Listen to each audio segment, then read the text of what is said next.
So I'm just going to accelerate just normally here. Actually, I'm going to stomp it and so you can see how it accelerates.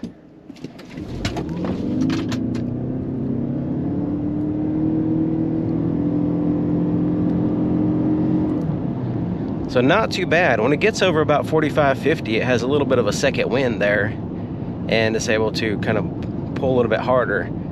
But yeah, acceleration is not weak, and it has that, you know, CVT type experience as far as the hybrid system. But it's very efficient with it, and it's not like a sports car or anything. But I think most people would be satisfied with the acceleration. The way these buttons work, they work with the heads-up display. So you basically put your finger here, slide it around, make your selection. And at the bottom is more, and you can get additional information at certain times. Same thing here on the left side. When you put your finger on this touchpad, it pops up here on the heads-up display and gives you different options here. And then of course you have more at the bottom, which just kind of flips and changes the buttons to a different types of selections there. So if you just press the button, sometimes it will not let you press the button or do anything until you pop up the screen here and then make the selection. So it's kind of fickle. Sometimes it works, sometimes it doesn't. But most of the time, for me anyway, it doesn't work, especially if I resume. So if I cancel the cruise control and I'm just coasting here and I just hit the resume, it doesn't work. See, I'm trying to resume. It doesn't work. Hit the button, nothing happens. You have to select it here, then hit the resume button. You have to rub your finger on here to get it to pop up the menu. Make the selection, then press it. So, but if you're increasing and decreasing the speed, it seems to work. So I guess it depends on what screen you're in. It'll, you know, allow you to do certain things. So if you like your buttons to be unmarked and then look at the heads-up display, then this is a good system. The lane keep assist does work pretty good. It's actually lane tracing assist, so it actually stays in the lane and follows the road for you. And you do have to hold the steering wheel, but it has a grip sensor. So just by placing your hand on the steering wheel, it knows your hand is there. You don't have to constantly jiggle the steering wheel all the time to try to get the system to recognize that you're holding the steering wheel. It's like some other vehicles. So just simply having your hand on the steering wheel allows the vehicle to know you're holding it, and it does a good job of following the lanes.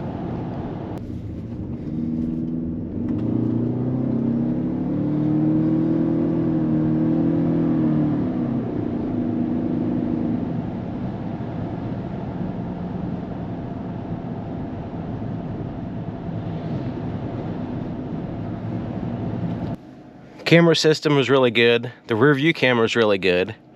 So these screens are useful just for that, especially this screen right here.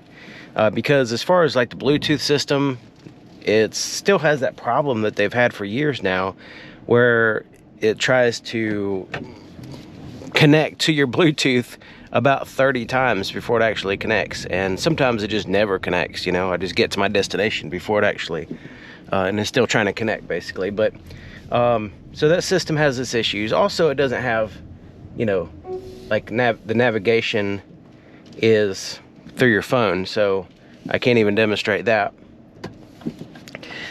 But yeah, that system is good as far as the camera system. So that just the camera system, it's fine. It redeems itself a lot just with that camera system. Now the heads-up display system here with where you have to push the, you know, move your fingers around on here and choose the one you want, that kind of thing. I'll demonstrate it while we're driving. The last time I experienced this was on the 300H, and basically you can't just press the button, okay? So even if you memorize what the buttons do, since they change, you can't just press the button. You have to put your finger on there, move it around, and get it activated, and then rest on the button that you want, and then press it.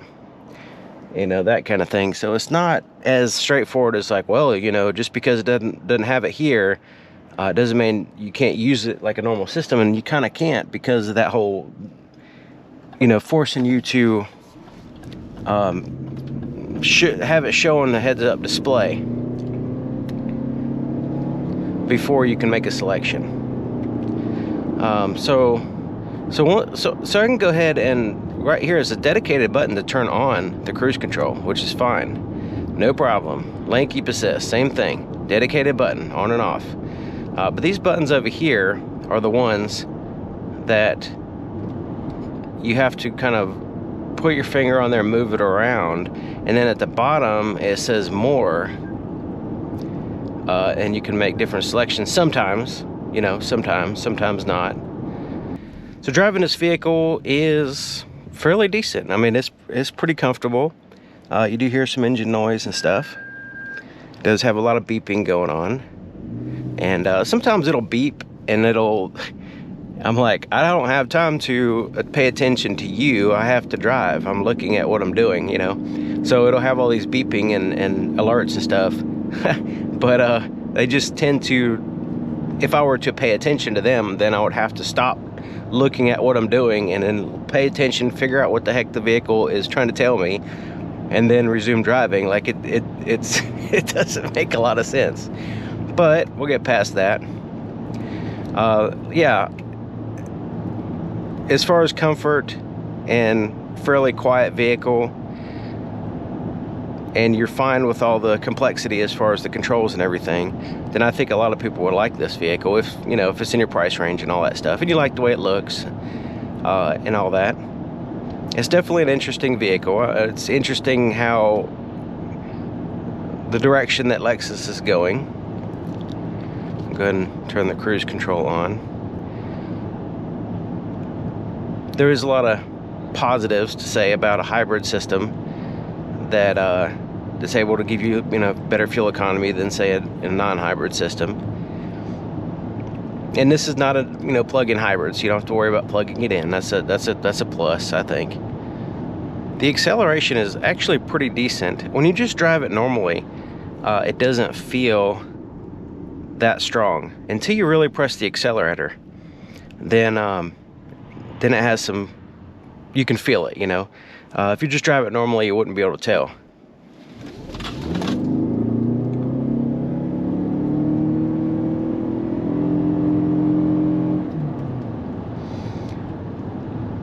But yeah, if you really need that acceleration, it has it where it counts in the range in which the speed range is in which you would need it.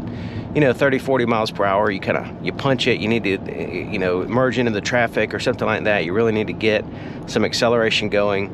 It's able to handle that with really no problem. Now the cruise control, when you resume the cruise control, it's like the slowest resume ever, but it does resume fine, and it's intended to be more of a luxury vehicle that's comfortable and quiet and family friendly and stuff like that. More of a classy vehicle, not something that's intended to be racing or anything like that. It's not a sports vehicle. It's a hybrid crossover with some nice features and stuff here and there. A couple misses, but that's just my opinion. There's a lot of people that basically like some of the things that they're doing here. Most people do. I think I'm on the minority that think it's strange, some of the things that they're doing with the complexity, the levels of complexity added for the user experience. It's not just necessarily like the technology complexity. That's fine, because it's a matter of how hard it is or how complex it is, or unnecessary steps in order to accomplish the same thing, say, in another vehicle. With this system here, and also the navigation, like you have to have an app, and then you have to have your phone and all this stuff in order to have your navigation. And so there's pluses though, because the navigation is always going to be up to date. It's easier for Lexus to keep your maps up to date, that kind of stuff. So there's pluses and minuses. cruising at highway speeds is fine. It's quite comfortable, actually. I think this would be a good highway vehicle for sure.